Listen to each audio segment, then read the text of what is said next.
कृष्ण कृष्ण कृष्ण कृष्ण हरे हरे हरे राम राम राम हरे हरे।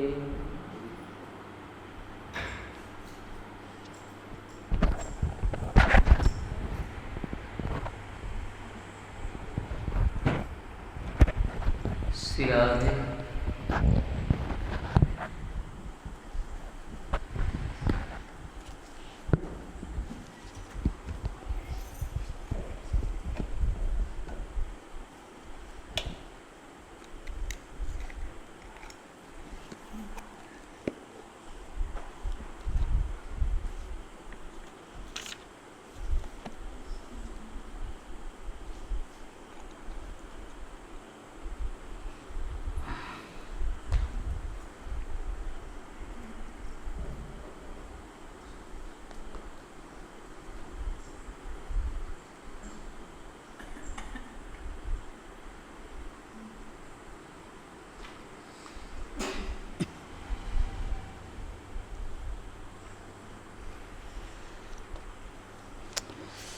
से श्लोकटा सरी जाइए ने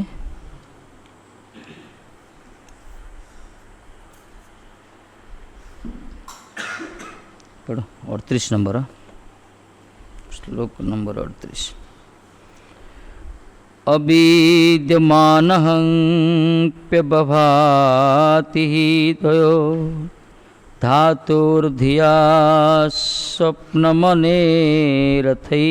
यथा तत्कर्म संकल्प विकल्पकमन्ये बुधे निरुद्धाद अभयं ततः स्यात्। पढ़ते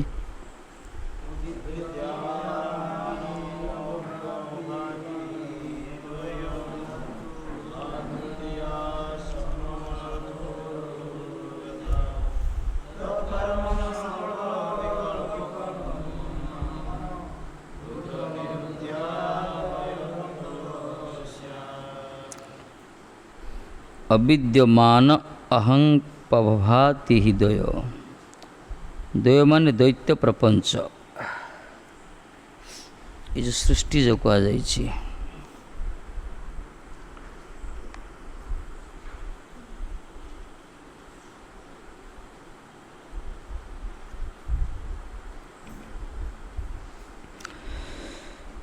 अविद्यमानः अपि बात पुरुषस्य धियो माने मनसा स्वप्नोरथो यथा अबभाति स्वप्नदृष्ट पदार्थे मनोरथ विषयश्च पदार्थो अविद्यमानपि पुरुष धिया यथा बभातस्तथा बभाति प्रकाश इत्यर्थ।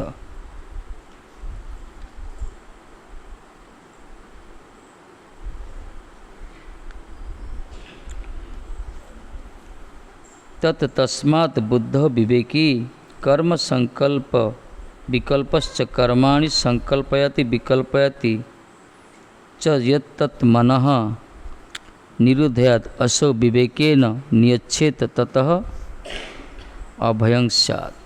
गोटे विवेकी पुरुष आ गोटे मूढ़ लोक विचार केंद्र उपस्थापना करछन्ते।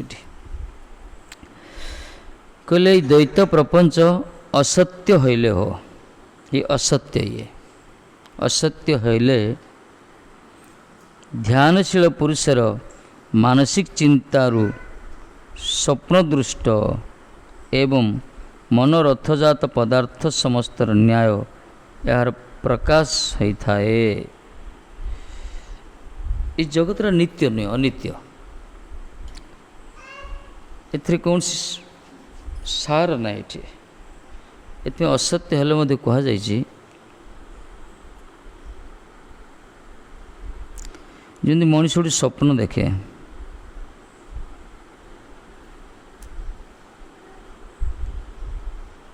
स्वप्न दृष्ट वस्तु जो प्रकार मन प्रस्तुत होता है, मन से प्रकार जगत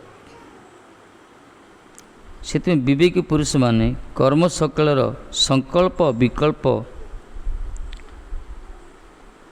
मन को प्रथमतः विवेक बल निगृहित करेंगे ताहले अभय लाभ हे। तेणु विवेक पुरुष माने ये जो मन भितर संकल्प विकल्प सब अच्छी एटा करेंगे एटा करेंगे नहीं एटा दरकार से दरकार ना विभिन्न प्रकार आपको विवेक द्वारा एथुर मुक्त करेंगे ये सब संकल्प विकल्प ताहले अभय पद लाभ हम भगवान साक्षात्कार भगवत दर्शन हम।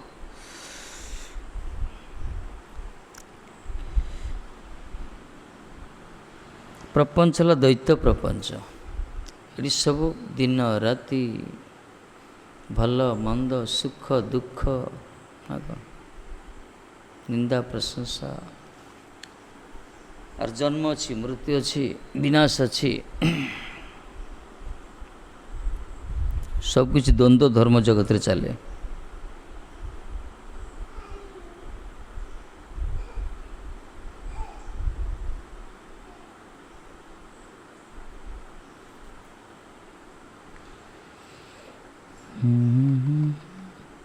प्रश्न है पारे माला चंदन बनिता आदि भोग्य संसार चाहार नाई रहिले मध्य ताहा परित्याग करी जे वन रे वास करती ताहार भय नाई या ठीक नहीं कहले एटा ठीक नहीं केमती प्रश्न कले विश्वनाथ उठी जगत को तो स्वप्न बोली कहले ठीक अच्छे विवेक पुरुष माने ये मन जो संकल्प विकल्प आसुच्छी से निवृत्त करी मन विवेक द्वारा मन को बुझेकरी विवेक पुरुष मैंने अभय पद लाभ करे मन को विभिन्न प्रकार संकल्प विकल्प दूरे करी द्वंद्व धर्म निवृत्त करे। किंतु ये कहले जार माला चंदन बनिता आदि भोग्य संसार नाई जार संसार नाई बनिता बा स्त्री नाई कलत्र नाई ये सब जगत जिते सब सुख अच्छी विषय सुख अच्छी इंद्रिय सुख अच्छे ये सब जार नाई बा थिले मध्य जो ने परित्याग करी बण को पलाउं बण में वास कर भय ना जदि किए कह जार संसार नहीं तार भय ना जार संसार थिले मध्य संसार छाड़ी जड़े बण को पलाउं जंगल को जाऊँ भय ना जदि किए प्रश्न करे टीकाकार कहते ठीक नुहे कहीं भोग संसार न रहिले मध्य विषय ध्यानकारी पुरुषर मानस प्रत्यक्ष है भोग्य संसार नाई सत्य कथा भोग्य वस्तु न था किंतु मन भीतर तो अच्छे ना जड़े विवाह बंधन में बांधी किंतु बसिक तो स्त्री चिंतन कला बा स्त्री पुरुष चिंतन कला तो पक्का विषय भाई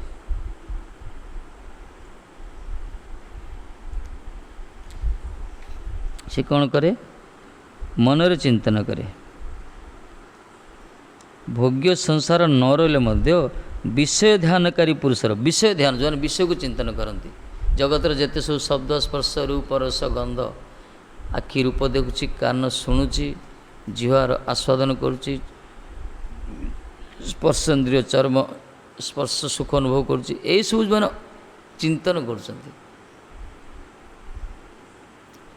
भी तार भी पुरुषर मानस प्रत्यक्ष है से मन से सब आस्वादन करे सुख दुख किए भोग कर मनटा भोग कर ना जगत रे जिते सुख दुख भोग कर मन ही कर मन भोग कर बढ़िया बढ़िया खाद्य पदार्थ थी लोभनीय वस्तु थी पेटर खिदा भी थी खायापे पूरा लालसा थी दौड़ी जाते फोन टी आसीगला कोरोना किए एफेक्ट तुम किए गोटे कोरोना होगा पॉजिटिव बाहरी पड़ा से खाईपर कि आज्ञा सरला कहीं मनटा विषाक्त है खिदा अच्छी खाद्य पदार्थ अच्छी आखि भी देखुची हाथ भी नहीं पारे पार्टी खुई पार सी सब स्टॉप होगा कहीं मनटा विषाक्त होगा खाऊला किए मन ही खाऊला जगत सुख दुख मन ही भोग करे सुख दुख मन सूक्ष्म शरीर स्थूल शरीरटा आखि देखियो रूपटा को देखले मतलब आखिरे शक्ति ना ताको आस्वादन करि परियोनी आखि देखले ताको आस्वादन करियो किए मन आस्वादन करियो मनटा ही आस्वादन करे जेते सब जगतर सुख दुख सब मन ही भोग करे। तेणु जो मानकर संसार नाही से मान तो चुपचाप से मनरे चिंतन करती से तो होगा सुख संसार होगा तांकर कहीं मन जदि सब सुख दुख भोग करुच्ची जड़े संसारी संसार प्रत्यक्ष संस्पर्श आसिक जी मन भर आनंद पाँच जड़े संसार नक चुपचाप एकांत भाव बसिक से विषय चिंतन करते से सुख पाइला तार तो सुख तो मिलला तो जहाँ बुझल ना सुख मन ही सब भोग करे। संसार क्या कह लगे संसार अर्थ ना जे स्त्री पुत्र कलतर भितर रही संसार कह जाए संसार मना ना संसार संग माने पोशाक खोल पोशाकटा जार सार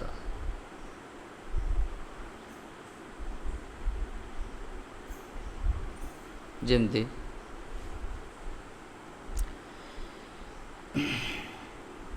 रामायण नाटक हो जड़े रावण वेश पड़ी 10टा मुंड लगेला सी घंटाटी प्ले है नाटक नाटक सरला पर्यंत से मुंडा बाहर करनी से रावण भाई आस घर को दिन सारा राति सारा ता बुल लोक कौन कहे पागल कहबेनि जदि से प्रकार से 10टा मुंड परिधान करी से रावण ड्रेस पड़िकी सेमतिया चलु ताकू पिटी बाहर करदे पागल हेले कहे कहीं कहगला अरे भाई गोटे घंटाटी रामायण नाटक यात्रा उपलक्षे प्ले करने तुमको बेश दिखाई से बेशटा तुम बेश नुहे तुम रावण नुह तुम रावण नुह रामिया भंडारी रामचंद्र रूप धारण कला कौन राम हो ना कौन सेमती नुहे तुमको गोटे बेश दिखाई एक्टिंग करने से बेशर परिचय तुम नुह किंतु से कौन कला से पोषाटा को सार कला कहला मुई रावण से तो रावण नुह ना सेमती आम हेले भगवान का संतान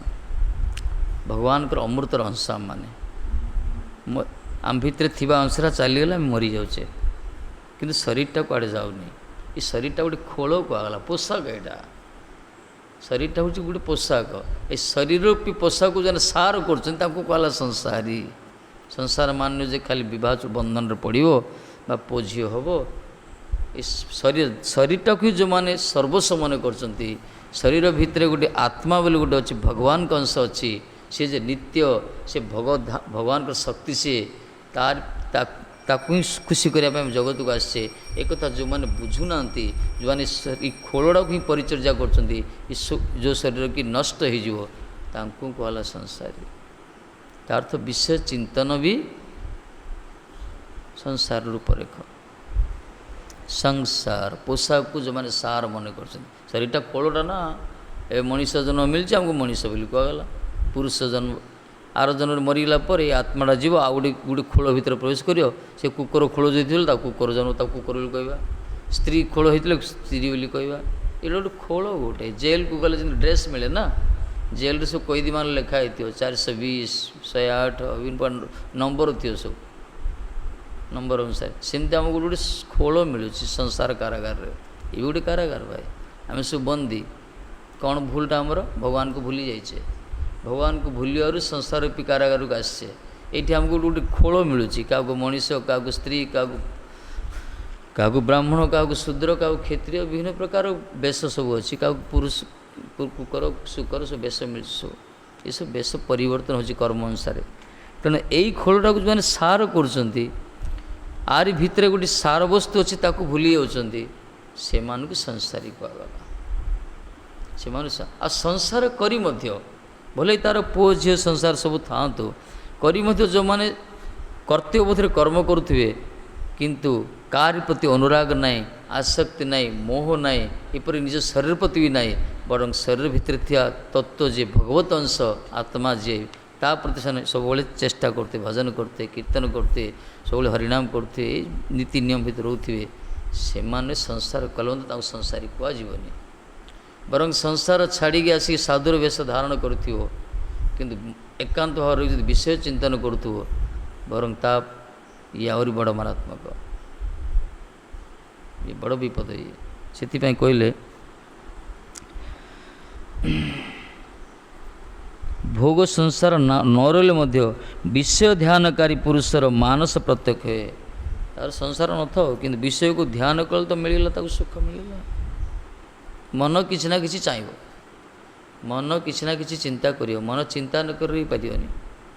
ବିଷୟ ଲୋକମାନେ ସବୁବେଳେ ବିଷୟ ଚିନ୍ତା କରନ୍ତି, ସଂସାର ଚିନ୍ତା କରନ୍ତି, କିନ୍ତୁ ଯେଉଁମାନେ ମହାତ୍ମା, ଯେଉଁମାନେ ଭଜନ କରୁଛନ୍ତି, ସଂସ୍କାର ଅଛି, ସେମାନେ ସଂସାର ଭିତରେ ଥିଲେ ମଧ୍ୟ ବଣରେ ରୁହନ୍ତୁ କି ମଠରେ ରୁହନ୍ତୁ କି ଯେଉଁଠି ରୁହନ୍ତୁ, ଭଗବତ ଚିନ୍ତନ କରିବେ। ଯେଉଁ ପ୍ରକାର ଚିନ୍ତନ କରିବେ ସେ ଅନୁସାରେ ଫଳ ମିଳିବ। ଏଠି କହୁଛନ୍ତି ବୁଦ୍ଧି ଦ୍ୱାରା ବା ମନେ ମନେ ସ୍ୱପ୍ନ ଓ ଜାଗରଣ କାଳେ ମନୋରଥ ଯେପରି ହୁଏ,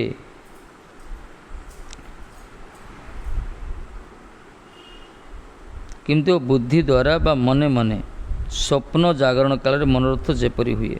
କେମିତି ହୁଏ? ମନେ ମନେ କିଛି ସ୍ୱପ୍ନ ଦେଖିଲ, ଜାଗ୍ରତ ଅବସ୍ଥା ଦେଖୁଛ, ବୁଦ୍ଧି ଦ୍ୱାରା ବି କିଛି ଚିନ୍ତା କଲ, ଏସବୁ ସେଥିରେ ଗୋଟେ ଆନନ୍ଦ ମିଳେ ଗୋଟେ। ଅତଃ କର୍ମ ସମୂହର ସଂକଳ୍ପ ବିକଳ୍ପ ଯେ ମନ କରେ ତାହାକେ ନିରୋଧ କରିବେ। ବିଭିନ୍ନ ପ୍ରକାର କର୍ମ କରିବା ପାଇଁ, ଏଇଟା କରିବି ଏଇଟା କରିବିନି, ଏ ପ୍ରକାର ମନ ଭିତରେ ସବୁବେଳେ ଯେଉଁ କଷାକଷି ଚାଲିଛି ନା, ମନ ସଂକଳ୍ପ କରୁଛି, ବିକଳ୍ପ କରୁଛି, ସବୁବେଳେ ଚିନ୍ତନ କରୁଛି। ତେଣୁ ଭାଗବତ ମହାରାଜ କହୁଛନ୍ତି ମନକୁ ଏଥିରୁ ନିବୃତ୍ତ କରାଇବ, ମନକୁ ନିବୃତ୍ତ କରିବ। ମନରେ ସବୁବେଳେ ଭଗବାନଙ୍କ ଚିନ୍ତନ କରିବ, ଭଗବାନଙ୍କ ନିଜର କର୍ତ୍ତବ୍ୟ କର୍ମ କରିବ, କିନ୍ତୁ ସବୁବେଳେ ଯେଉଁ ସଂକଳ୍ପ ବିକଳ୍ପ ଚାଲିଛି ନା, ଏଇଟା ବନ୍ଧନର ହିଁ ପ୍ରଭାବ। ସେଇ ମନ ନିରୋଧ ଶ୍ରୀ ଗୁରୁଚରଣେ ଭକ୍ତି ଦ୍ୱାରା ହୋଇବେ। ଏ ମନକୁ ସଂସାରରୁ ନିବୃତ୍ତ କରାଇବାଟା ନିଜ ଦ୍ୱାରା ସମ୍ଭବ ନାହିଁ, କେବଳ ଗୁରୁଚରଣରେ ଭକ୍ତି ଦ୍ୱାରା। ଯେଉଁମାନେ ସଦ୍ଗୁରୁଙ୍କ ପ୍ରତି ନିଷ୍ଠା ଥିବ, ଗୁରୁଙ୍କର ବାଣୀ ପ୍ରତି ଯେଉଁମାନଙ୍କର ପୂର୍ଣ୍ଣ ବିଶ୍ୱାସ ଥିବ, ଗୁରୁ ହିଁ ଯେଉଁମାନଙ୍କର ସର୍ବସ୍ୱ ହେଇଥିବେ, ସେଇ ଗୁରୁ ଭକ୍ତି ଦ୍ୱାରା ଏ ଜନ୍ମ ଜନ୍ମ ଧରି, କେତେ ଜନ୍ମ ଧରି ଆମେ ସଂସାରକୁ ଆସିଛେ, ପଶୁ ପକ୍ଷୀ କୀଟ ପତଙ୍ଗ ମଣିଷ କ'ଣ କ'ଣ ନ ହେଇଛି ଆମେ ସବୁ ପୂର୍ବ ଜନ୍ମରେ। ଏ ଜନ୍ମ ଜନ୍ମ ଧରି ଯେଉଁ ଜୀବାତ୍ମା ଯେଉଁ ସଂସାରକୁ ଆସୁଛି, ବାରମ୍ବାର ଆସୁଛି, ଭିନ୍ନ ଭିନ୍ନ ଶରୀର ପ୍ରାପ୍ତ ହେଉଛି, ପ୍ରତ୍ୟେକ ଶରୀରରେ ପ୍ରତ୍ୟେକ ଜନ୍ମରେ ଗୋଟେ ଗୋଟେ ପରିବାର ତିଆରି କରୁଛି, ସେ ଲୌଲହାଣିକି କଷ୍ଟ ସ୍ୱୀକାର କରୁଛି, ଶେଷରେ ସମସ୍ତଙ୍କୁ ଛାଡ଼ିକି ନିଜେ ମରିକି ଯାଉଛି, ନିଜର କର୍ମର ଫଳ ଅନୁସାରେ ଆଉ ଥରେ ଜନ୍ମ ହେଉଛି। ଘରର ଯିଏ ମାଲିକ ହେଇଥିବ, ଆସକ୍ତିବସ୍ତ ସେଇ ଘରେ ସେ କୁକୁର ହେଇକି ଜନ୍ମ ହେଉଛି, ମଧ୍ୟ ସାପ ହେଇକି ଜନ୍ମ ହେଉଛି। ପୁରାଣରେ ବହୁତ ତାର ଉଦାହରଣ ରହିଛି। ନିଜ ପୁଅଟା ତାକୁ ପିଟିକି ମାରିବ, ନିଜର ପୁଅମାନେ ତାକୁ ଅଇଁଠା ଦେଉଥିବେ, ପରବର୍ତ୍ତୀ ଜନ୍ମରେ କୁକୁରଟା ହେଇଥିବ, ସେମାନେ ଜାଣିବେ କି ବାପାଟା କୁକୁର ହେଇଛି ବୋଲି। କର୍ମର ଚକ୍ର ହିଁ ପ୍ରକାର ଆଜ୍ଞା, ଯେଉଁଠି ଆସକ୍ତି ତ ସେଇଠି ସେ ରହିବ। ସେ ଏଥିପାଇଁ ଯେଉଁ କର୍ମଚକ୍ର ଯେଉଁ ଜୀବ ଯେଉଁ ଘୁରୁଛି ନା, ବାରମ୍ବାର ଅନାଦି ଜନ୍ମ ଧରି, କୋଟି କୋଟି ଜନ୍ମ ଧରି ଆସିଛି, କେବଳ ନିଜର ବିଷୟ କାମନାକୁ ଚରିତାର୍ଥ କରିବା ପାଇଁ। ତାର ମୂଳ କାରଣ ହେଉଛି ତୃଷ୍ଣା, ବାସନା, କାମନା। ତେଣୁ ମନକୁ ଏଇ ଯେଉଁ ବିଷୟ ସୁଖରୁ ନିବୃତ୍ତ କରିହେବନି। ମନ ସବୁବେଳେ ଚାହିଁବ ବିଷୟ ସୁଖକୁ ପାଇବା ପାଇଁ। ଏ ମନକୁ ବିଷୟରୁ ନିବୃତ୍ତ କରିବ କେବଳ ଗୁରୁ ଭକ୍ତି ଦ୍ୱାରା। ସଦ୍ଗୁରୁଙ୍କ ପାଖରେ ଯଦି ଆଶ୍ରିତ ହେବ, ଗୁରୁଦେବଙ୍କୁ ଯଦି ସ୍ମରଣ କରିବ, ବା ଗୁରୁଙ୍କର ପ୍ରଦର୍ଶିତ ପଥରେ ଯଦି ନିଜେ ଭଜନ କୀର୍ତ୍ତନ ଯଦି କରିବ, ଯାହା ବି କହିଛନ୍ତି ସେମାନେ ଗୁରୁବର୍ଗ, ଏ ପ୍ରକାର କଲେ ଧୀରେ ଧୀରେ ମନ ନିବୃତ୍ତ ହୋଇଯିବ। ସେତେବେଳେ ମନ ଭିତରେ ଗୋଟେ ସାନ୍ତ୍ୱନା ଆସିବ, ଆରେ ଭଗବାନଙ୍କ ଇଚ୍ଛା, ଯାହା ହେବ ହେବ, ଭଗବାନଙ୍କ ଇଚ୍ଛା, ବଞ୍ଚିବା ପାଇଁ ତ ଭଗବାନ ତ କର୍ମ କରିଛନ୍ତି। ବେଶୀ ତାକୁ ସଂକଳ୍ପ ବିକଳ୍ପ ଆସିବନି, ସେ ଟଙ୍କା ପଛରେ ସେ ଦୌଡ଼ିବନି, ସୁଖ ସୁଖ ବୋଲି ସେ ଚିତ୍କାର କରିବନି, ହାୟ ହାୟ ସେ କରିବନି ସଂସାରରେ, ବରଂ ସେ ଭଜନ କରିକି ଶାନ୍ତିରେ ଥିବ। ଆଉ ଯଦୃଚ୍ଛା କହେ ଭଗବତ ଇଚ୍ଛାରେ ତାର ସବୁ ମିଳିଯିବ ତାକୁ। ଭଗବାନ ପାଖରେ ଯେଉଁ ସଦ୍ଗୁରୁ ଆଶ୍ରିତ ଯେଉଁମାନେ ହରିଭଜନ କରୁଛନ୍ତି, ତାଙ୍କର କେବେ କିଛି ଅଭାବ ହେଇନି, ତାଙ୍କର କେବେ କିଛି କ୍ଷତି ହେଇନି, ତାଙ୍କର ପତନ ନାହିଁ, ବା ତାଙ୍କର କିଛି ନଷ୍ଟଭ୍ରଷ୍ଟ ହେଇନି। ବରଂ ହରିଭଜନ ବିହୀନ ଜୀବ, ଭଲେ ସେ ବଡ଼ ବଡ଼ ଥାଉ, ଏସି କାର୍ ଭିତରେ ଯାଉଥିବ, ଅଟ୍ଟାଳିକା ଭିତରେ ରହୁଥିବ, ପ୍ୟାଲେସ୍ ଭିତରେ, ତଥାପି ମନ ତାର ସବୁବେଳେ ଅଶାନ୍ତ, କ୍ଷୁବ୍ଧ। ଦେଖୁନ କରୋନା ଯେଉଁ ବ୍ୟାପିଲା, କେଡ଼େ କେଡ଼େ ଲୋକ ଯାକ ସବୁ ବନ୍ଦୀ କରି ରଖିଦେଲା। ରଥି ମହାରଥୀ ମାନେ ସବୁ ଯାକ କୁକୁଡ଼ା ଫାର୍ମରୁ କୁକୁଡ଼ା ରହିଲା ବେଳେ ରହିଛନ୍ତି କ୍ୱାରେଣ୍ଟାଇନ୍ରେ ସବୁ। ଏମିତି ନା ଅବସ୍ଥା, କ'ଣ କିଛି ମୂଲ୍ୟ ନାହିଁ। ତାଙ୍କର ଧନ, ତାଙ୍କ ଯଶ, ଖ୍ୟାତି, ପ୍ରତିପତ୍ତି କୁଆଡ଼େ ଗଲା ସବୁ। ଏଇ ହେଉଛି ହରିଭଜନ ଯଦି କରିବ, ମନରେ ବେଶୀ ଆସିବନି, ବିକଳ୍ପ ସଂକଳ୍ପ ରହିବନି, ମନଟା ସ୍ଥିର ହୋଇଯିବ। ଯେଉଁମାନେ ଭଗବାନଙ୍କର ଭଜନ କରୁନାହାନ୍ତି ଗୁରୁଙ୍କର କୃପାରୁ, ସେମାନଙ୍କ ମନ ସବୁବେଳେ ଅଶାନ୍ତ। ଟଙ୍କାଟି ଥିଲେ ସେଟା 10 ଟଙ୍କା 100 ଟଙ୍କା କରିବାକୁ ଚାହିଁବ, 100 ଟଙ୍କା ହେଲା ପରେ 1000 ଟଙ୍କା କରିବ, 1000 ପରେ ଲକ୍ଷାଧିପତି, ଲକ୍ଷାଧିପତି କରୋଡ଼ପତି, କରୋଡ଼ପତି ଅର୍ବୁଦପତି। ଏହି ପ୍ରକାର ମନ ସବୁବେଳେ ख्वाहिश रोथ तार चाहट रोथ सब से किसी ना कि चाहूगा से करूगा जिते इंद्रिय को भोग कर तृप्ति ना से सी आउ थे चाहब इंद्रिय एत दुर्बार विरक्ति लगे कि आउ थे सुख हम तार अनुभव हम शांति के बेसी हुए केवे जिते दरकार ताको सारा जगतर मन ये प्रकार तैयारी कर भगवान मन को सारा जगतर सब ऐश्वर्य दे दो जिते सारा पृथ्वी जिते धन रत्न अच्छी टंका पैसा से सब टंका डॉलर फलार जहाँ कि अच्छी सुना रूपा हीरा नीला मोती माणिक सबू दे दो मनटा गोटे मन कथा गोटे मन दो तापर जगत जिते सब पशु संपद अच्छा जिते पशु अच्छा गोमातुड़ा आरंभ कर जिते प्रकार पशु संपद अच्छी हाथी घोड़ाठू कुकुड़ा छेली मेंढाठू धरी सब जहाँ पशु संपद दे दो जहाँ यहाँ तोहर बोली कह जिते शस्य सब अच्छी धान धान जौ बाजरा गेहूँ गहम जिते सब बीज सब अच्छी सब बीज भी दे दो आ से जगत जिते स्त्री संपद रत्न भी अच्छी संपूर्ण जगत सब स्त्री रत्न भी दे दो तथापि मन शांत हेनी कह आहरी किसी दरकार मन यही प्रकार कह कौन आहरी किसी दरकार ये मन एत अशांत गोटे विचित्र ये बुझे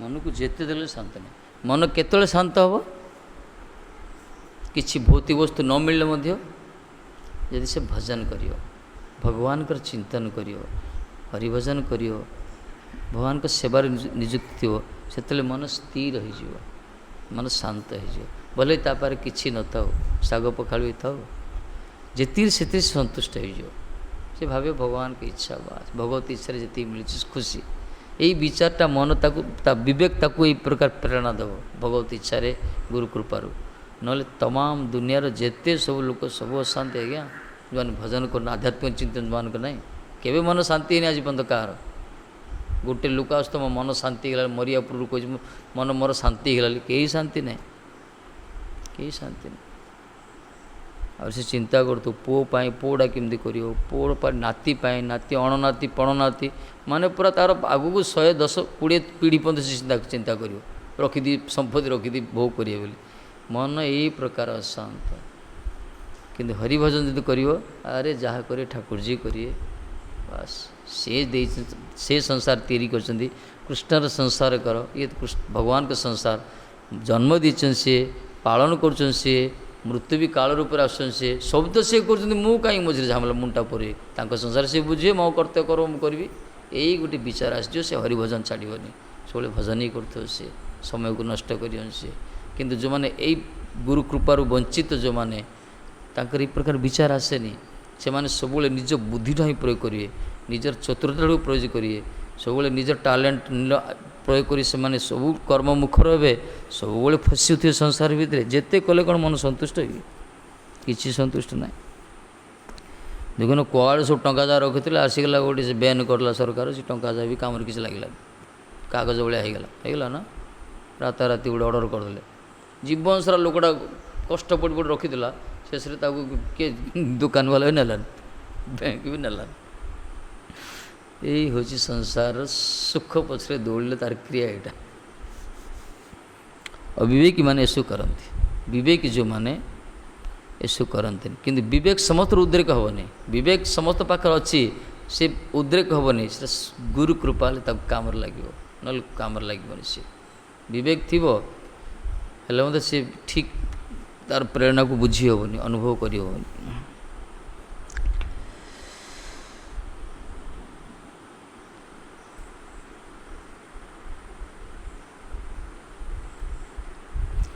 कर्म समय संकल्प विकल्प जे मन मन करे ताहाकु निरोध करिवे से मन निरोध श्री गुरुचरण भक्ति द्वारा हवे गुरुचरण भक्ति माने गुरुंकर कृपार यदि हरिभजन परायण हवा ताहले धीरे धीरे मन जो विभिन्न प्रकार चिंता करुचे से निश्चिंत हो निर्विकार हो निर्लिप्त हो स्थिर हो निष्काम कृष्ण भक्त अतएव शांत भुक्ति मुक्ति सिद्धि कामी सकल अशांत भुक्ति जगत रे भोग करने भोगवाद जो संसार को भोग करने जो मैंने इच्छा कर मन अशांति कारण जिते भोग कले तृप्ति ना जिते भोग कले तृप्ति ना गोटे जगह किण आउ दुटा दरकार आउ तीन टा दरकार बुढ़ा हो मो चली पार तो किंतु गोटे उपर गोटे पहाड़ पहाड़ किणापी चाहूँ मुंड टेक उठी पार चली देखी पार तो बिल्डिंग कर 10 तला 20 तला पर्यटन लोक विचार आशा तो शरीर दुर्बल हो जाए किंतु मन सब दृढ़ इंद्रिय अवश्य जीव इंद्रिय असमर्थ किंतु मन सब तार से तो रही से सब कामना वासना एथि सद्गुरु कृपा जदि हम ताहले मन को निरोध कर ना मन अशांत सब भुक्ति मुक्ति कामी जो मुक्ति पाई ब्रह्मर लीन हाँ सी भी अशांत सिद्धि कामी जो मैंने किसी सिद्धि चाहते किसी गोटे सिद्धि चमत्कार हो राताराति पूरा माला माल हाईलाइट हो पूरा ना कौन बहुत अच्छा सब बस चिंता करते कौन गोटे होता मंत्र आसी होता माने अंतर्दान होता प्रकट होता बा किसी रूप धारण कर पारता सिद्धि चमत्कार तो ये भी अशांत एकमात्र शांत से माने को माने निष्काम कृष्ण भक्त जार मन में कौन सी भौतिक कामना ना जार एकमात्र कामना भगवान को प्रसन्न करिया भगवान को भजन करिया से माने वास्तव शांति था आ जगत रे समस्त अशांति भले से जो स्थिति था ना कहीं समस्त अशांति कहगला बुद्धि जार भगवान पाखे युक्त हैनी मन तार अशांत बुद्धि जदि भगवान सहित युक्त होगला ताहले बुद्धि प्रेरणा देव मन स्थिर हो मन जार अशांत तार इंद्रिय गुड़िक विशृंखलित ना मन जदि सारथी है घोड़ा जाक इंद्रिय गुड़िक घोड़ा होती जदि इंद्रिय गुड़िक घोड़ा कहगला मन को सारथी कहला सारथीरा जदि मद्यप हो पेटे मद पी रथरा कि चलो टलमली चलो ना केत खाल डेपर पशु घोड़ार भूल कौन भाई सेमती मन जार अशांत मन जार सब विषाद विजड़ित तार इंद्रिय गुड़िक कौन हो सेमती भावे मन जार शांत हो इंद्रिय गुड़िक से ठीक प्रेरणा ठीक मार्ग चलो मन सब कर मन है पला आसले सत्संग करने ना कौन आज्ञा आज इच्छा है मन टी होगा बसी पड़े मन जो भांगी उठिक पड़े मन तो सब करुचे मन है बजार जे मन है दुग्ध पान करिए मन है शराब पान करिए मन है भोग करिए मन है त्याग करिए मन ही सब किसी कर मन एवं मनुष्याण कारण बंध मोक्षे मन ही मनुष्य मान बंधन कारण मुक्तिर कारण तेणु मन को शांत कर हरिभजन द्वारा मन जार अशांत तार इंद्रिय गुड़िक सब विक्षिप्त सब दौड़ स्थिर ना मन जदि कंट्रोल होगा सका उठापी इच्छा हो इच्छा हो ना आखि पड़ जाऊँ माने आखि पता खोलुनी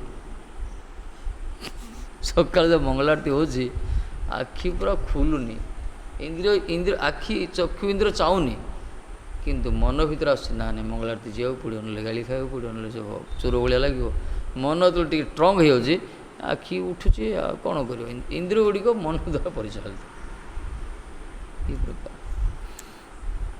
यार मन अशांत हो मन चाहिए आउ टे शुई पड़ा आखि तो भल शोला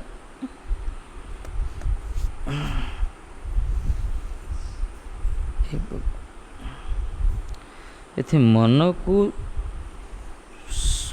संतुष्ट करिया बड़ कष्ट आज्ञा मन को स्थिर करिया आर उपर केते गवेषणा करते दार्शनिक कौन कौन लिखिं केते जोगी मान योग साधना कर मन शांत होवार एकमात्र मार्ग होची सबई मन कृष्ण पदारविंदय भगवान कर चरण कमल रे मन को लगे दरकार सबई मन कृष्ण मन को कृष्णकर चरणारविंद अर्पण कले मन शांत हो कौन सी मार्ग ना ठाकुर जी को चरण रे जार मन स्थिर होगला से जगतर सबुठ भाग्यवान से ही जगतर सबुठ माने सौभाग्यवान सी सी भवसागर अति सहज उत्तीर्ण हो भले तापारे कौन सी बाह्य योग्यता न था तार रूप न था विद्या न था धन न था आभिजाति न था कुलीनता न था कौन सी ऐश्वर्य न था ख्याति जस प्रतिपत्ति किसी न था विद्या नथिले जार मन भगवान पाखे स्थिर अच्छी ତା ଭଳିଆ ବୁଦ୍ଧିମାନ, ତା ଭଳିଆ ସୌଭାଗ୍ୟବାନ, ତା ଭଳିଆ କେହି ନାହାନ୍ତି। ମାନେ ସେ ଜଗତରୁ ଉଦ୍ଧାର ହେଇଯିବ, ସଂସାରରେ ମଧ୍ୟ ସଂସାର ତାକୁ ସ୍ପର୍ଶ କରିବନି।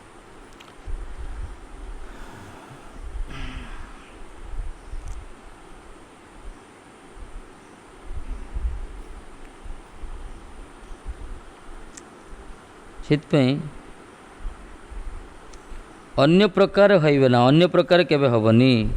ଶ୍ରୀ ଗୁରୁ ଚରଣରେ ଯଦି ଭକ୍ତି ହେବ ତାହେଲେ ଏ ମନ ସଂକଳ୍ପ ବିକଳ୍ପ ଯେଉଁ କରୁଛି, ବିଭିନ୍ନ ପ୍ରକାର ଚିନ୍ତନ କରୁଛି, ମନ ଏମିତି ଆଜ୍ଞା ପ୍ରତି ସେକେଣ୍ଡରେ ଚିନ୍ତା କରୁଛି। ମନକୁ ମାପିବା ପାଇଁ କୌଣସି ଯନ୍ତ୍ର ବାହାରିନି ବୋଧେ, ସେ ପ୍ରତି ତା'ର ରୂପ ପରିବର୍ତ୍ତନ ସାଙ୍ଗେ ସାଙ୍ଗେ ଚିନ୍ତନ। ଉଡ଼ୁଥିବ କୁଆଡ଼େ ଆମେରିକା ଆଡ଼େ, ଚନ୍ଦ୍ର ଆଡ଼େ ପଳେଇବ, ତାପରେ କୁଆଡ଼େ ପାତାଳ ଆଡ଼େ ପଳେଇବ, କେତେବେଳେ କ'ଣ ଚିନ୍ତା କରୁଛି ସେ ମନ। ସେଥିପାଇଁ ଶ୍ରୀଗୁରୁଚରଣ ଭକ୍ତି ଦ୍ୱାରା ହିଁ ମନ ଶାନ୍ତିର, ଅନ୍ୟ ପ୍ରକାର ହେବ ନାହିଁ। ଯାହା ବେଦ ସ୍ତୁତିରେ ଶ୍ରୁତିଗଣ କହିଛନ୍ତି, ଶ୍ରୀ ଗୁରୁଚରଣ ସେବା ତ୍ୟାଗ କରି ଯେଉଁମାନେ ପ୍ରାଣାୟାମ ଆଦି ଦ୍ୱାରା ଅସଂଯତ ମନକୁ ବଶ କରିବାକୁ ଇଚ୍ଛା କରନ୍ତି, ସେମାନଙ୍କର ମନ ଅଶେଷ ନ୍ୟାୟ ଐଶ୍ୱର୍ଯ୍ୟ ନ୍ୟାୟ ସମୟ ସମୟ ଉନ୍ମତ୍ତ ହୁଏ। ବେଦରେ କୁହାଯାଇଛି କ'ଣ? ଯେଉଁମାନେ ଶ୍ରୀଗୁରୁ ଚରଣ ସେବାରୁ ନିବୃତ୍ତ ହେଇ, ଗୁରୁଦେବଙ୍କର କଥାକୁ ଗୁରୁତ୍ୱ ନ ଦେଇ ଗୁରୁ ସେବାରୁ ନିବୃତ୍ତ ହେଇ ଯେଉଁମାନେ ମନକୁ ସଂଯତ କରିବା ପାଇଁ ପ୍ରାଣାୟାମ ଆଦି କରୁଛନ୍ତି, ପ୍ରାଣାୟାମ କରୁଛନ୍ତି ପୁରା ରୁନ୍ଦାରୁନ୍ଦି କରିକି ସବୁ ନିଶ୍ୱାସକୁ, ସେ ମନ କ'ଣ ହେବ? ଯେମିତି ରଥର ଅଶ୍ୱମାନେ ବେଳେବେଳେ ଉନ୍ମତ୍ତ ହେଇଯାନ୍ତି, ଐଶ୍ୱର୍ଯ୍ୟ ନ୍ୟାୟ ସମୟ ସମୟ ଉନ୍ମତ୍ତ ହେଇଯାନ୍ତି, ଧୀରେ ଧୀରେ ଥିବ, ତାପରେ ଆସିବ ସେ ପୁଚ୍ଛ ଟେକି ଖୁରା ଉଠି ଡେଇଁ ବସି ଘୋଡ଼ା ଡେଇଁଲେ ସେ ରଥ ପଥ କୁଆଡ଼େ ଉଡ଼ିଯିବ। ଯେଉଁମାନେ ପ୍ରାଣାୟାମ ଦ୍ୱାରା ମନଟାକୁ ସ୍ଥିର କରିବାକୁ ଚାହୁଁଛନ୍ତି, କିଛି ସମୟ ରହିଯାଇପାରେ, ତାପରେ ସେ ଘୋଡ଼ାମାନେ ଯଦି ଉନ୍ମତ୍ତ ହେଉଛନ୍ତି, ସେଇ ପ୍ରକାର ତା ଶରୀର ତାକୁ ଇଏ କରିବ, ସେ ଅଶାନ୍ତ। ସିଏ ଏକମାତ୍ର ମାର୍ଗ ହେଉଛି ଗୁରୁଚରଣରେ ନିଷ୍ଠା, ଗୁରୁ ପ୍ରଦର୍ଶିତ ପଥ ଭଜନରେ ରୁଚି ରଖିବା ଦରକାର, ଆଉ କୌଣସି ମାର୍ଗ ନାହିଁ। ନହେଲେ ମନ ସ୍ଥିର ମାନେ ଜଣେ ଚୁପଚାପ ବସିଲେ ସ୍ଥିର ଭାବିବ ନାହିଁ ଆଜ୍ଞା। ଧରନ୍ତୁ ଜଣେ ଚୁପଚାପ ବସିଯାଇଛି, ସ୍ଥିର ନାହିଁ। ବକଟା ଦେଖିছে ନା, ବଗ ପୁରା ଥାଏ, ମାନେ ଧ୍ୟାନ କରୁଥାଏ, ପୁରା ପରମ ଯୋଗୀ ଭଳିଆ। ବଗ ପୁରା ଯୋଗୀ ମାନଙ୍କ ଭଳିଆ, କିନ୍ତୁ ଚିନ୍ତା କାହାକୁ କରୁছে? ମାଛଟା କେମିତି ମିଳିବ ବୋଲି। ତାକୁ ଯଦି କହିବା ବଢ଼ିଆ, ସେମିତି ଗୋଟେ ଗୋଟେ ଲୋକ ଅଛନ୍ତି ପୁରା ନିଶ୍ଚିନ୍ତରେ ବସିଥାଉଛନ୍ତି, ଆମେ ଭାବିବା ବଢ଼ିଆ, ପୁରା ସ୍ଥିର, ତା ମନ ଭିତରେ ପୁରା ସୁନାମି ଫାଇଲିନ୍ ଉଠୁଥିବ, ସାଇକ୍ଲୋନ୍ ଉଠୁଥିବ ବୋଉ କରିବା ପାଇଁ ସଂସାରକୁ। ଏତେ ସହଜ ନାହିଁ। ଏକମାତ୍ର ହରିଭଜନରେ ମନ ସ୍ଥିର ହେବ। ଲୋକଙ୍କୁ ବାହାର ଦେଖି ଜାଣିପାରିବ ନାହିଁ ଆଜ୍ଞା, ତା'ର କ୍ରିୟା ଦେଖିବା କରୁଛି କ'ଣ ଦେଖନ୍ତୁ। ସିଏ ଯଦି ଯେଉଁମାନେ ବସ୍ତରେ ହରିପରାୟଣ ହେଇଛନ୍ତି, ସଦ୍ଗୁରୁ ଆଶ୍ରିତ ହେଇ ତୁଳସୀ ମାଳି ଧାରଣ କରି, ତିଳକ ଧାରଣ କରି, ଏକାଦଶୀ ବ୍ରତ ଆଦି ପାଳନ କରି, ସତ୍ସଙ୍ଗ କରି, ଭଗବାନଙ୍କୁ ଅର୍ପଣ କରି ପ୍ରସାଦ ଖାଇ ସବୁବେଳେ ହରିନାମ କରୁଛନ୍ତି, ସେମାନଙ୍କର ମନ ଯେମିତି ସ୍ଥିର ହେବ, ସେମାନଙ୍କର ଯେଉଁ ସହନ ଶକ୍ତି ଆସିବ, ସେମାନଙ୍କର ଯେଉଁ ବିବେକ ସବୁବେଳେ ଯେଉଁ ଠିକ୍ ପ୍ରେରଣା ଦେବ, ଏହି ପ୍ରକାର ଜଗତରେ କାହା ପାଖ ଦେଖା ସମ୍ଭବ ନାହିଁ ଅନ୍ୟମାନଙ୍କ ପାଖରେ। ଭଲେ ଅନ୍ୟମାନେ ଯେତେ ବିଦ୍ୱାନ ହୁଅନ୍ତୁ, ଯେତେ ଧନବାନ ହୁଅନ୍ତୁ, ଯେତେ ବଳବାନ ହୁଅନ୍ତୁ, ଅଶାନ୍ତ ସେମାନେ ସବୁ। ଭୋଗ ଧ୍ୟାନ କଲାବେଳେ ପମ୍ପା ସରୋବରରେ ରାମ ଲକ୍ଷ୍ମଣ ଯାଉଛନ୍ତି ନା କ'ଣ, କେତେଥର କୁହାହେଲା ନା, ଯାଉଛନ୍ତି, ରାମଜୀ ବନବାସରେ ଯାଉଛନ୍ତି। ଯେତେବେଳେ ଯାଉଛନ୍ତି, ପମ୍ପା ସରୋବର ଆସିଲା, ସେଠି ସବୁ ବଗଡ଼ା ଗୋଟେ ଚୁପଚାପ ବସିଛି, ବଗ ଗୋଟେ ଦୁଇଟା ବସିଛନ୍ତି। ରାମଜୀ ଟିକେ ଶାନ୍ତ ନା ଭଗବାନ, ସେ କହିଲେ, ହେ ଲକ୍ଷଣ ଦେଖ, ପଶ୍ୟ ଲକ୍ଷଣ ତୁମ ବଗ ପରମ ଧାର୍ମିକ। ହେ ଲକ୍ଷଣ ଦେଖ, ବକଡ଼ା ବଡ଼ ଧାର୍ମିକ, ଆଉ ଭଳିଆ ଧର୍ମାତ୍ମା କେହି ନାହିଁ, ପୁରା ନିଶ୍ଚିନ୍ତରେ ବସିଛି। ସେତେବେଳେ ଲକ୍ଷଣ କହୁଛନ୍ତି, ତୁମ ନ ଜାନସି ରାଘବ ବକ ପରମ ଦାରୁଣ। ହେ ରାଘବ ତୁମେ ଜାଣିନ, ଆପଣ ଜାଣିନାହାନ୍ତି, ଆଉ ଭଳିଆ ଦାରୁଣ ଦୁର୍ଦ୍ଦନ୍ତ କେହି ନାହିଁ। ନା କ'ଣ ପାଇଁ ନା ମୃତକୁ ଛାଡ଼ି ଜିଅନ୍ତା ଯାକ ଖାଉଛି, ମଡ଼ଟାକୁ ଛାଡ଼ି ଜିଅନ୍ତା ମାଛ ଖାଉଛି, ଇଏ ବଡ଼ ଦାରୁଣ। ସେଥିପାଇଁ ଆର ଉଦାହରଣ ଦେଲେ ଏମିତି କାଛ ନିଶ୍ଚିନ୍ତ ହେଇଯାନ୍ତି, ପୁରା ସ୍ଥିର, ବୁଝିପାରିବ ନାହିଁ। ମନ ଭିତରେ କ'ଣ ଚିନ୍ତନ କରୁଥିବ କିଏ ଜାଣିଛି। ବାହାର ସ୍ଥିରତା ଦେଖି ବୁଝିପାରନ୍ତି ଜଣେ ସ୍ଥିର ବୋଲି। ଜଣେ ଜଣେ ସ୍ୱଭାବ ଶାନ୍ତ ଥାଆନ୍ତି, ଯେତେ ଯାହା କଲେ କିଛି କରନ୍ତି। ଲୋକ ତ ବଢ଼ିଆ ମାଛି କି ମୋ କ'ଣ ଲୋକଟା ଯାହା କହୁଛି ଧୀରେ ଧୀରେ କହୁଛନ୍ତି, କିନ୍ତୁ ତା ଭିତରେ ଯେ ଅଶାନ୍ତ ବିଷୟକୁ ଭୋଗ କରିବାର କାମନା ସବୁବେଳେ ସୃଷ୍ଟି ହେଉଛି, କିଏ ଜାଣିବ ସେଇଟା? ସେଥିପାଇଁ ଭଜନର ଅନୁରାଗ ଦେଖିବାକୁ ପଡ଼ିବ। ବାହାରୁ ଜାଣିବନି ଆଉ କିଛି। ବାହାର ଜଗତର ବିଚାର ଅଲଗା, ବାହ୍ୟ ଜଗତର କାଲକୁଲେସନ୍ ଅଲଗା, କିନ୍ତୁ ପରମାର୍ଥ ଜଗତରେ ସନ୍ଥମାନଙ୍କ ବିଚାର ଅଲଗା। ଇଏ ଅନ୍ତର୍ଦୃଷ୍ଟି ବିଚାର, ସମୀକ୍ଷା। ଇଏ ବାହାର ଜଗତରେ ଜଣଙ୍କର ଜଷ୍ଟିଫାଇ କରିବ, ତା'ର ବାହାର ଇଏ ଦେଖି କୁହାଯିବ ଭଲ, ଇଏ ପୋଷାକଟା ଦେଖିବ ଭଦ୍ର ଜେଣ୍ଟିଲମ୍ୟାନ୍, କିନ୍ତୁ ଆଚରଣ ଅଭଦ୍ରତା ଥିବ। ପୋଷାକରେ ଦେଖା ହେଉଥିବ ସାଧୁ ଥିବ, ଆଚରଣ ଅସାଧୁତା ଥିବ। ରାବଣ ସାଧୁ ବିଷୟରେ ଆସିଥିଲା ନା, କ୍ରିୟା କ'ଣ କଲେ? ଅସାଧୁତା। ତେଣୁ ତା'ର ବୃତ୍ତି ଦେଖିବା, ତା'ର ସେ କରୁଛି କ'ଣ ସେ ଦେଖିବା ଦରକାର, ତା'ର ଆଚରଣଟା ଦେଖିବା ଦରକାର, ଉଦ୍ଦେଶ୍ୟଟା ଦେଖିବା ଦରକାର। ସେଇଠୁ ବୁଝା ପଡ଼ିବ ଜଣେ କେଉଁ ସ୍ଥିତିରେ ଅଛି। ଏଥିପାଇଁ ମନ ବଡ଼ ମାରାତ୍ମକ। ଏଇ ଅଶାନ୍ତ ମନକୁ ସ୍ଥିର କରିବା ପାଇଁ ହିଁ ଏସବୁ ଗୌଡ଼ୀୟ ମଠ ତିଆରି କରାଯାଇଛି। ଏଠି ଆମକୁ କ'ଣ କରାଯାଉଛି? ମଙ୍ଗଳ ଆରତୀ ସକାଳୁ ଉଠ, ଶୀତ ହେଲେ ମଧ୍ୟ ସକାଳୁ ଉଠିକି ସ୍ନାନ କରି ଠାକୁରଙ୍କ ମଙ୍ଗଳ ଆରତୀ କର, ତାପରେ ଜପ କର, ପାଠ କୀର୍ତ୍ତନ କର। ଏସବୁ ବିଭିନ୍ନ ପ୍ରକାର ସବୁ କୁହାଯାଉଛି। ତା'ର ଅର୍ଥ ଏଇ ଜନ୍ମ ଜନ୍ମ ଧରି ମନ ଯେଉଁ ସଂସାରକୁ ଆସି ଭୋଗ କରିଛି, ବିଶ୍ୱ ସୁଖ ଯେଉଁ ତା'ର ଆସ୍ୱାଦନ ହେଇଛି, ସେ ସହଜରେ ଛାଡ଼ିପାରେନି। ତାକୁ ଏତେ ସହଜରେ ତ୍ୟାଗ। ଦେଖନ୍ତୁ କିଛି ଗୋଟେ ଭୋଗ କଲ, ବିରକ୍ତି ଆସିଗଲା, ଇଚ୍ଛା ହେବନି କରିବା ପାଇଁ, କିନ୍ତୁ ଆଉ ଥରେ ଇଚ୍ଛା ହେବ। କିଛି ଦିନ ପରେ ଆଉ ଥରେ ସେ ପ୍ରବୃତ୍ତି ଆସିବ। କୁଣ୍ଡିଆ ପରା, କାଛୁ ବୋଲି କହିଛନ୍ତି, କଣ୍ଡୁଏ ନା କଣ୍ଡେଇରେ। ଯାଦୁରା ଦେଖିଛନ୍ତି ନା କାଛୁଟା? ପ୍ରଥମେ କୁଣ୍ଡିଲେ ଭଲ ଲାଗେ, ତାପରେ ଜଳିବ। ଯେତେବେଳେ ଜଳା ହେବ ସେତେବେଳେ ଇଚ୍ଛା ହେବ ଆଉ ତାକୁ ହାତ ଛୁଇଁବେନି, ହାତ ମାରିବେନି। ଯେତେବେଳେ ଜଳିବ ନା, ପୋଡ଼ିବ, ଆଉ ଇଚ୍ଛା ହେବନି। କିଛି ସମୟ ପରେ ଧୀରେ ଧୀରେ ମନଟା ଟାଣିବ, ହାତଟା ଯିବ, ଆସିକି ଯିବ, ଟିକେ ଟିକେ ଟିକେ ଟିକେ ଟିକେ କରି ଜୋରରେ କରିବ, ଆଉ ଥରେ ଜଳିବ। ଏଇ ପ୍ରକାର ସଂସାରକୁ ଆମେ ଆସିଛେ ବାରମ୍ବାର ବିଷୟକୁ ଭୋଗ କରି କରି। ଏଇ ପ୍ରକାର ବିଷୟକୁ ଭୋଗ କଲେ ପ୍ରଥମେ ଭଲ ଲାଗେ, ତାପରେ ବିରକ୍ତି ଆସିବ, ତାପରେ ଅନୁତପ୍ତ ହେବ। କିଛି ଦିନ ପରେ ଆଉ ଥରେ ସେ ବିକାର ଉଠେ। ଏଇଟା ଏଇ ଇନ୍ଦ୍ରିୟ ଗୁଡ଼ିକର ପ୍ରବୃତ୍ତି ହେଇଯାଇଛି, ଏଇଟା ଅଭ୍ୟାସ ହେଇଯାଇଛି। ଏଇଟା ଇନ୍ଦ୍ରିୟ ଗୁଡ଼ିକ ଏଇ ପ୍ରକାର ବିଷୟକୁ ଭୋଗ କରି କରି ଏତେ ଅଭ୍ୟସ୍ତ, ମାନେ ଆକୁ ତ୍ୟାଗ କରିବା ବଡ଼ କଷ୍ଟ ଆଜ୍ଞା।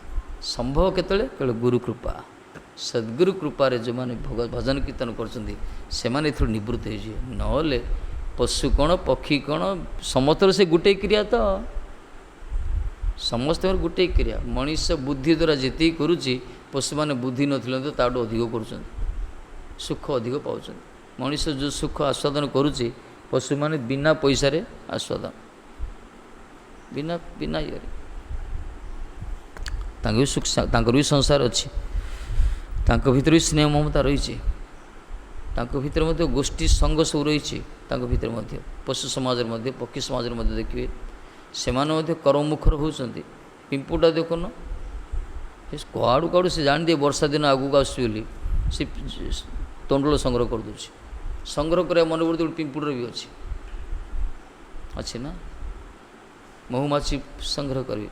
ଏଇ ଯେଉଁ ସଂଗ୍ରହ ମନୋବୃତ୍ତି ଖାଲି ମଣିଷର ନାହିଁ, ଏଇଟା ମଣିଷ ସହିତ ପ୍ରାଣୀମାନଙ୍କ ପାଖରେ ବି ଅଛି। ସେମାନେ ଜାଣିଛନ୍ତି ପିମ୍ପୁଡ଼ି ଗୋଟେ ଛୋଟିଆ ଜୀବ ବି ସେ ଜାଣେ ଆଗକୁ ବର୍ଷା ଦିନ ଆସୁଛି, ମିଳିବନି ଖାଦ୍ୟ, ଟିକେ ସଞ୍ଚୟ କରି ରଖି, ଷ୍ଟକ୍ କରି ରଖି 4 ମାସ ଆରାମରେ ବସିକି ଖାଇପାରି। ତାକୁ ବୁଦ୍ଧି ଲଗୁଛି ମଣିଷଟା, ସେଥିପାଇଁ ସେ ଟିକେ ଚତୁରତା କରି, କପଟତା କରି, କ'ଣ ଛଳ ଛନ୍ଦ କରି ରଖୁଛି। ସେ କ୍ରିୟାଟା ଗୋଟେ ଆଗା ନା, ଛୋଟିଆ ଜୀବ ଯାହା କଲା ସେ କ୍ରିୟାଟା ଗୋଟେ। ବାୟା ଚଢ଼େଇ ଗୋଟେ ଘର କରୁଛି, ନଡ଼ିଆ ଗଛରେ ଘର କରି ଦେଖୁଛନ୍ତି ନା, ସେ ଗଛ ଉପୁଡ଼ି ସିନା ତା ଘର ଭାଙ୍ଗିବନି, କିନ୍ତୁ ମଣିଷ ବୁଦ୍ଧି ଲୋକ ବିଲ୍ଡିଂ କରିଦେଉଛି, ଛାତ ଫାତ ଉଡ଼ି ଯାଉଛି ଫାଇଲେଣ୍ଡରେ, କୁଆଡ଼େ ସୁନାମରେ କୁଆଡ଼େ ଉଡ଼ି ଯାଉଛି ମଣିଷର ବିଲ୍ଡିଂ ଯାକ। ସେ ଗୋଟେ ଗଛ ସେଇଟା ଉଡ଼ୁନି ତା'ର। ମାନେ ଆମର ଟେକ୍ନୋଲୋଜି ଅପେକ୍ଷା ତାର ବୁଦ୍ଧି ଆହୁରି ବଢ଼ିଆ। ମୂଷା ଘର ଗାତ କରୁଥାଉଛି, ଘର ବୁଡ଼ିଯିବ ପାଣିରେ, ସେ ଯେଉଁ ପାତାଳକୁ ସବୁ କରି ଯାଇଥିବ ତା ପାଖକୁ ପାଣି ପହଞ୍ଚିବନି। ସେ ତା'ର ଷ୍ଟକ୍ ରଖିଥିବ ଧାନ ଯାହା କିଛି ସଂଗ୍ରହ କରିକି।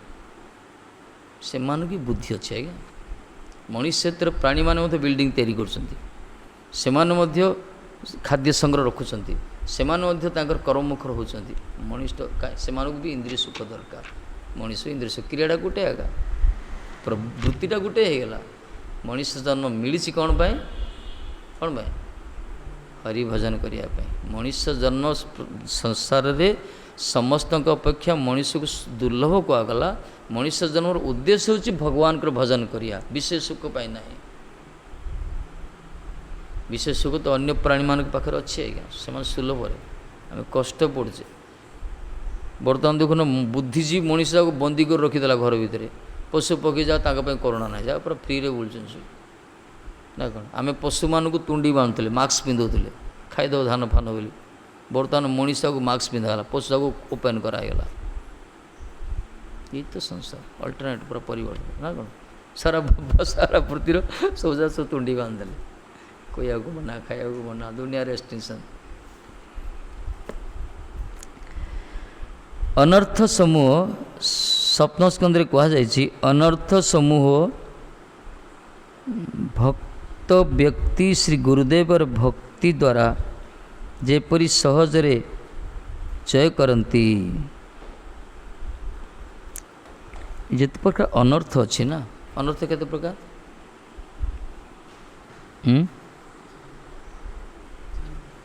କେତେ? କ'ଣ ପାର୍ଟି କୁହ, କ'ଣ କ'ଣ?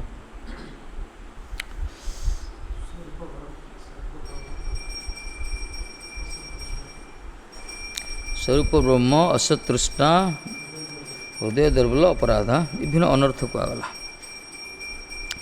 ଏ ଅନର୍ଥ ସବୁ ଗୁରୁଦେବଙ୍କର ଭକ୍ତିରେ ଜୟଲାଭ କରିବ। ଗୁରୁଭକ୍ତି ଯାହାର ଅଛି ସେମାନେ ଅନର୍ଥକୁ ପାରି ହେଇପାରିବେ। ବୋଲେ ଅନର୍ଥଟା ହେଉଛି ବୋର୍ଡ଼ ଏକ୍ଜାମିନେସନ୍ କୁହାଗଲା, ଅନର୍ଥ ନିବୃତ୍ତି। ଆମେ କ'ଣ କହୁଛେ? ଶ୍ରଦ୍ଧା ହେଲା, ସତ୍ସଙ୍ଗ କଲେ, ସତ୍ସଙ୍ଗ କଲେ, ଆଦୌ ଶ୍ରଦ୍ଧା, ତାପରେ ସତ୍ସଙ୍ଗ, ସତ୍ସଙ୍ଗରେ ଭଜନ କ୍ରିୟା ଚାଲିଲା। କିନ୍ତୁ ଆପରେ ପାହଚ ହେଉଛି, ଆମେ ଏତିକି ପର୍ଯ୍ୟନ୍ତ ଅଛେ ବର୍ତ୍ତମାନ। ପ୍ରାୟ ସଦ୍ଗୁରୁ ଆଶ୍ରିତ ହେଲେ, ସତ୍ସଙ୍ଗ ଚାଲିଛି, ଭଜନ କ୍ରିୟା ସବୁ ଚାଲିଛି, ପାଳନ ସବୁ କରୁଛି, ନୀତି ନିୟମ ପାଳନ କରୁଛେ। ଆपर ଷ୍ଟେପ୍ ହେଉଛି ଅନର୍ଥ ନିବୃତ୍ତି। ଏ ଅନର୍ଥ ନିବୃତ୍ତି ପରେ ହିଁ ଭକ୍ତିରାଜର ସୁଖଳ ଆସ୍ୱାଦନ ହେବ। ନିଷ୍ଠା, ରୁଚି, ଆସକ୍ତି, ଭାବ, ପ୍ରେମ। ଭକ୍ତିରେ ଯେଉଁ ଭଜନର ଯେଉଁ ସୁଖଟା ସେତେବେଳେ ମିଳିବ। ଅନର୍ଥ ସ୍ଥିତି ଥିବା ପର୍ଯ୍ୟନ୍ତ ଭଜନର ସୁଖ ତାକୁ ମିଳିବନି। ବୁଝିଲେ ନା? ଆମର କ'ଣ ସଦ୍ଗୁରୁ ଆଶ୍ରିତ ହେଇଛେ, ସତ୍ସଙ୍ଗ ବି ଚାଲିଛି, ଭଜନ କ୍ରିୟା ଚାଲିଛି, ସବୁ ଠିକ୍। କିନ୍ତୁ ଏ ଯେଉଁ ଭଜନ ଯେଉଁ କ୍ରିୟା, ଆମେ ମହାପ୍ରସାଦ ସେବନ କରୁଛେ, ସବୁକିଛି ଆମର ତ ଚାଲିଛି ସବୁ ଠିକ୍, କିନ୍ତୁ ତାର ଆସ୍ୱାଦନଟା ହେଉନି। କାହିଁକିନା ଅନର୍ଥ ଷ୍ଟେଜ୍ ଗୋଟେ ଅଛି, ଅନର୍ଥର ଅବସ୍ଥା ସ୍ଥିତି ଗୋଟେ, ତାକୁ ପାରିବା ଦରକାର। ଏ ସମ୍ପୂର୍ଣ୍ଣ ଗୁରୁ ନିଷ୍ଠାରେ ରହିକି ଭଜନ ଯଦି କରିବା, ଭଗବତ ସେବା ପରାୟଣ ଯଦି ହେବା, ହରିନାମ ପ୍ରତି, ହରିକଥା ପ୍ରତି, ସତ୍ସଙ୍ଗ ପ୍ରତି, ବୈଷ୍ଣବ ପ୍ରତି, ଗୁରୁଙ୍କ ପ୍ରତି, ଭଗବାନ ପ୍ରତି ଯଦି ନିଷ୍ଠା ଯଦି ରଖିବା, ଅନୁରାଗ ରଖିବା, ଧୀରେ ଧୀରେ ଅନର୍ଥ ଦୂର ହୋଇଯିବ। ଅନର୍ଥ ମାନେ ଆମେ ଯେଉଁ ନିଜକୁ ସଂସାର ବୋଲି ପରିଚୟ ଦେଉଛେ ସେଇଟା ଭୁଲିଯିବା। ଆମେ ସବୁବେଳେ ଚିନ୍ତନ କରିବା, ମୁଁ ଆସିଛି ଜଗତକୁ, ପୂର୍ବଜନ୍ମର କ'ଣ କର୍ମଫଳ ଅଛି, ଗୋଟେ ସଂସାର ମୋତେ କରିବାକୁ ପଡ଼ୁଛି, କର୍ତ୍ତବ୍ୟ କରୁଛି, କିନ୍ତୁ ବାସ୍ତବରେ ମୋର ଲକ୍ଷ୍ୟ ଏହା ନୁହେଁ, ମୁଁ ତ ଭଗବାନଙ୍କର। ଏଇ ବିଚାର ଆସିଯିବ। ଅସତୃଷ୍ଣା ପ୍ରତି ତା'ର ଲୋଲ୍ୟତା, ଲୋଭ ରହିବନି ଆଉ। ଯେଉଁ କୃଷ୍ଣ ଭଜନ ଛଡ଼ା ଅନ୍ୟ ବସ୍ତୁରେ ମନ ସବୁବେଳେ ଯେଉଁ ଧାବିତ ହେଉଥିଲା, ଧୀରେ ଧୀରେ ଧୀରେ ଯେତେବେଳେ ସଦ୍ଗୁରୁ କୃପା କରନ୍ତି, ଠିକ୍ ସତ୍ସଙ୍ଗ ଠିକ୍ ସବୁ ଚାଲିବ, ଧୀରେ ଧୀରେ ମନଟା ସେଥିରୁ ଦୂର ହୋଇଯିବ। ଆଉ ଭଲ ଲାଗିବନି କାହା ସହିତ ମିଶିବା ପାଇଁ, କାହା ସହିତ ଫେଁ ହେବା ପାଇଁ, ପ୍ରଜଳ୍ପ କରିବା ପାଇଁ, ବୁଲିବା ପାଇଁ ଆଉ ମନ ଚାହିଁବନି। ଆରେ କ'ଣ ମିଳିବ ବସି ଟିକେ ଭଜନ କରିବା, ସତ୍ସଙ୍ଗ କରିବା, ଏଇ ବିଚାରଟା ଆସିଯିବ। ଅନର୍ଥ ନିବୃତ୍ତି ସ୍ଥିତି ଏମିତି ହୁଏ ନା କ'ଣ? ଅପରାଧରୁ ବି ସେ ସତର୍କ ହୋଇଯିବ। ହୃଦୟ ଭିତରେ ଦୁର୍ବଳତା ରହିବନି, ମୁଁ ଭଜନ କରୁଛି, ମୋତେ କିଏ ପଚାରିବ, ଏସବୁ ଛାଡ଼ିଦେଲେ କିଏ ଶରୀର ଦୁର୍ବଳ ହୋଇଯିବ, ଖାଇବା ଜିନିଷ ଟିକେ ଦରକାର, ବିଭିନ୍ନ ପ୍ରକାର ଯେଉଁ ଦୁର୍ବଳତା ରହିଛି, ସଂକୀର୍ଣ୍ଣତା ଭାବ ବିଚାର ସବୁ, ହରିଭଜନ। କିନ୍ତୁ ତାର ପୂର୍ଣ୍ଣ ବିଶ୍ୱାସ ଆସିଯିବ ଯେ ଆରେ ଯାହାଙ୍କ ପାଖରେ ଶରଣାଗତ ହେଇଛି ସିଏ ରକ୍ଷା କରିବେ, ଭଗବାନ ହିଁ ବଡ଼ ଲୋକ, କର୍ତ୍ତା କର୍ତ୍ତା ବିଧାତା ସିଏ ହିଁ ସବୁକିଛି। ତାଙ୍କ ଉପରେ ପୂର୍ଣ୍ଣ ବିଶ୍ୱାସ ରଖି, ବିଶ୍ୱାସଟା ଦୃଢ଼ ହୋଇଯିବ ସେଇଠି। ଆରି ପରେ ଯେଉଁ ଭଜନ ହେବ ନା, ଏବେ ଆମେ ବି ହରିନାମ କରୁଛେ, ଗୁରୁ କୃପାରୁ ହରେ କୃଷ୍ଣ ମନ୍ତ୍ର ଜପ କରୁଛେ। ଏଇ ଜପ ଆଉ ଅନର୍ଥ ନିବୃତ୍ତି ପରେ ଯେଉଁ ଜପ ଚାଲିବ, ତଫାତ୍ ବହୁତ। एबर जपर कौन तंद्रा आसी जाऊँगी, निद्रा आसी जाऊँगी, आलस्यता आसूची, मन भितर भगवान चिंतन होनी, मन भितर दुनिया चिंतन रोचे कहीं आम अनर्थयुक्त आम मन जो ये प्रकार किछि वर्ष साधन जदि करवा अपराध मुक्त होकर अभिमान त्याग करी स्वार्थ रहित ही गुरु को सर्वस्व मन करी जब आम प्रकार किसी वर्ष करवा कि साधन करवा देखिए धीरे धीरे हरिकथा जो श्रवण करुवा धीरे धीरे धीरे जपर हरिनाम जो सुख अच्छी ना हरिभजन जो सुख अच्छी हरे कृष्ण मंत्र जपर जो गोटे आनंद अच्छी ताको आम धीरे धीरे अनुभव करें एमती गोटे स्थिति आसो ताकू न कले रही पारे आम सब निष्ठा हो गोटे दिन प्रतिदिन बसिक कर घंटे 2 घंटा निष्ठा स्वर्ग पृथ्वी माने आकाश पड़ी छिंडी जाओ जमी फाटी जाओ जहाँ भी हो जाओ पछे बस मंगलारती पर जप करिया ही करिया 1.5 घंटा निष्ठा निष्ठा पर आसीज रुचि रुचि भल लगे जो भगवत नाम प्रति हरिकथा प्रति हरिसेवा प्रति हरिनाम प्रति निष्ठा आसीज ना तापर रुचि गोटे आसो भल लगे सीटा पसंद रुचि पसंद है निष्ठा पसंद निष्ठा खाली करूथो से तार गोटे आसला गोटे मन दृढ़ता आसीगला से कर बंद कर तापर रुचि रुचि परवर्ती स्टेज आसक्ति न कल रही पार से आसक्ति माने देख भजन रे से मंत्र प्रथम जप करुचे किछि वर्ष पर जप करिया आसक्ति आसी आ हरिनाम न कले रही हेनी विग्रह दर्शन न कले रही हेनी हरिकथा न शुणिले रही हेनी वैष्णव के सान्निध्य लाभ न कले रही हेनी जीवनटा जमी दुर्विषय होमती हाहाकार अंधकार देखा शून्य शून्य अनुभव हो हरिकथार वंचित हेले हरिनाम वंचित हेले आसक्ति पर आसियो भाव तापर प्रेम कृष्ण प्रेम से स्थिति अच्छी पलाऊ खाली भाव पूरा आखिर लोग गोटे देखते कौन प्रेम किए प्रेम प्रेम ना भाई से छल सब जो सिद्धांत जानते कह बड़ भाव अच्छी पेटे मस मांस खाऊे कौन कौन विषय चिंतन करुवे पला से विग्रह पो आसले पूरा भाव पूरा कर नाचिक ये कर भाव कर लोक जा के विषय लोक जा तांको देखी भावी बढ़िया भाव तो अच्छी बेले बेले चक्षुर पानी भी 2-4 टुआ गड़े दूसरी यही पार तार दुख थी घरे किए रोगरे पड़े घरे अशांति थी किसी अभाव थी भगवान आसी दुख जन कांदुंट दुख तो जाओ बोले कांद ताकू प्रेम कह जाए कृष्ण किए कांची कह भगवान चक्षुर श्रीपात हवा दरकार यही है कृष्ण प्रेम पराकाष्ठा गोपी मैंने क्रंदन करते ठाकुर जी क्रंदन करते निजपाई क्रंदन करना से ये स्थिति है कृष्ण प्रेम सभा आम गुरुमा जिते हरिकथा कहते चक्षुर अश्रुपात होता आम निजे देखी प्रत्यक्ष महाभागवत लक्षण हरिकथा मात्रे चक्षुर अश्रुपात आम बर्तमान पिया आम बर्तमान कौन लेंबू रस पकले आखिर पानी बाहर आम सुखी जाइए सब से प्रेम प्रेम किसी ना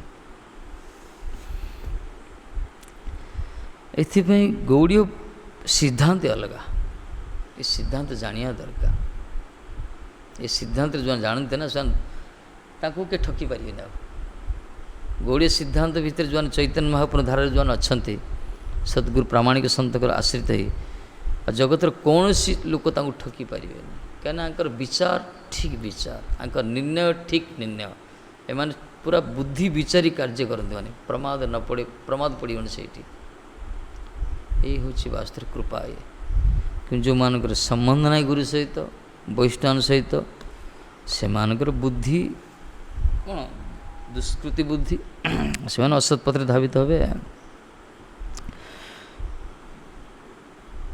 ये श्लोक मत गुरुदेवतात्मा कहुई गुरुदेवतात्मा पूर्व श्लोक जो कहला भक्त एक संग गुरुदेवतात्मा गुरु ही परम प्रियतम तत्व गुरु ही आमर परम देवता सी ही आमर प्राण सदृश आत्मा सदृश बा सी आमर अति निजर सी ही आमर आत्मकल्याण जगतर उपति गुरु तत्व क्या कहला भगवान अंतर हृदयर जो कृपा करुणा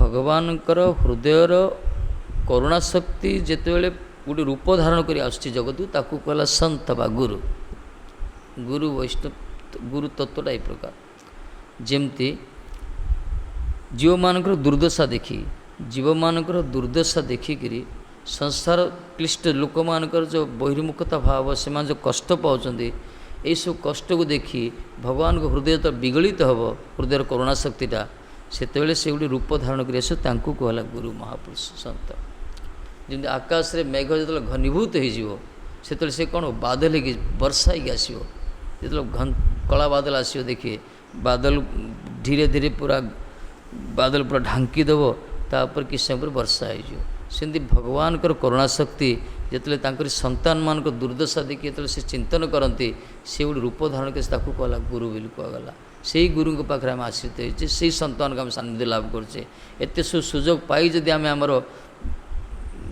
हरिभजन टा गुरुत्व देवानी ताल आम भाया दुर्भागा क्या कह हतभागा आम वास्तव एत सुजोग पाई नौका भाया गोटे शरीर पाइले भवसागर पारिया एकमात्र मनुष्य शरीर ही नौका सदृश सागर को पारिया नौका गोटे दरकार इस मनुष्य रूप शरीर ही नौका सदृश खाली नौका भी नुहे नौका को चलाइवाई गोटे नाविक भी अच्छा सी होती गुरुदेव आमर सद्गुरुदेव होते नाविक कांडारी कहगला सी ही आमर नौका परिचालना कर कुछ बाधा विघ्न सब आसो तथापि से कौन कि नौका चले सामना पटर पवन आसीज आसले नौका चल पारे से भगवान कौन कर पछपट दौरान सब पवन किमती शास्त्र द्वारा विग्रह द्वारा ये सब अच्छा विग्रह शास्त्र धाम संत महात्मा तुलसी गंगा जमुना महाप्रसाद सत्संग ये सब सुलभ हो आम मान आज इटा मयानुकूल अनुकूल वातावरण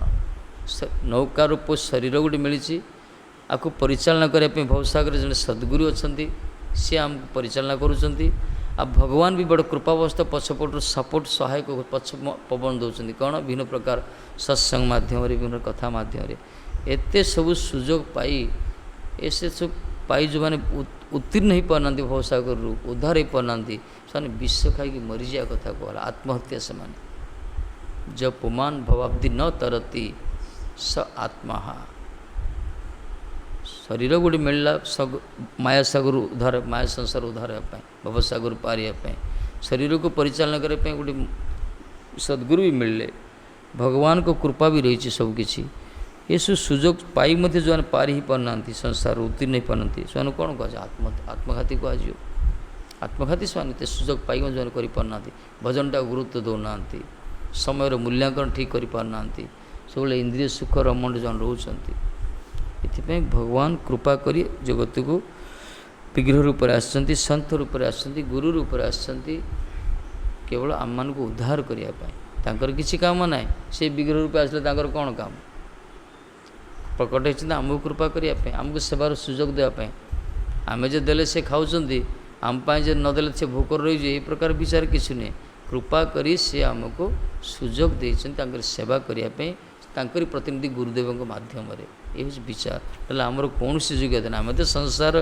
कीचड़ खाई मरिया कथा संसार कर्दम भितर मरुचे संसार देखुना विष्टा भितर केमती सब रोच पोक जाक सेमती संसार साल बोल होता आम केवल एमाने महापुरुष मैंने आमको उद्धार कर पथक आनी अमृत आस्वादन करुष्टा खाया जीवटा को अमृत चखेले तथापि अमृत को चाखी आम से विष्टा को चिंतन करचे आ भाया दुर्भाग्य कार अच्छे ये हूँ असुविधा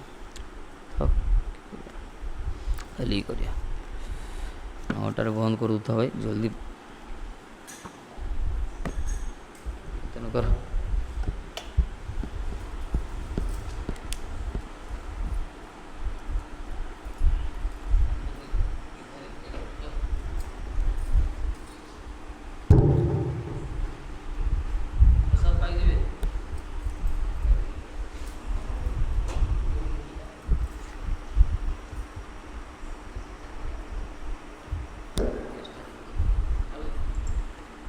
जय श्री कृष्ण चैतन्य प्रभु नित्यानंद श्री अद्वैत गदाधर शिवासादि गौरभक्त वृंद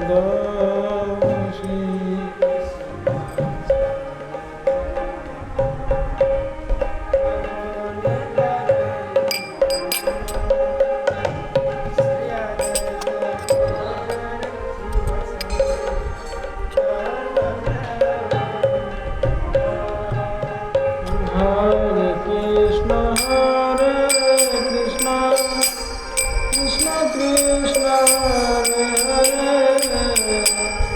Hare Rama, Hare Rama, Rama Rama, Hare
Saraswati Goswami Thakur की जय।